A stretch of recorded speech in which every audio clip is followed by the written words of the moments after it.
Hello everyone, welcome back to How to Daily. Facebook Marketplace is a handy feature for buying and selling locally, but what if it suddenly disappears from your application? Don't worry, in today's video, I will show you how to get Facebook Marketplace back on your mobile device, whether it's due to an app update or a technical glitch. I will help you troubleshoot and restore this useful feature. The first thing we need to do is make sure our Facebook application is up to date.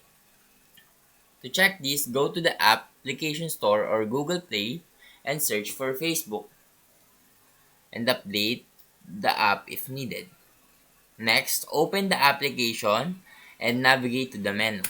Scroll down to see if the marketplace is listed under See More, and if it is not, go to Settings and ensure your region and language settings are correct.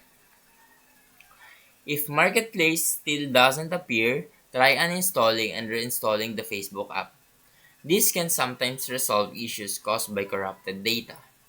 And that's how you get Facebook Marketplace back on mobile. If this video helped, please leave a like and subscribe.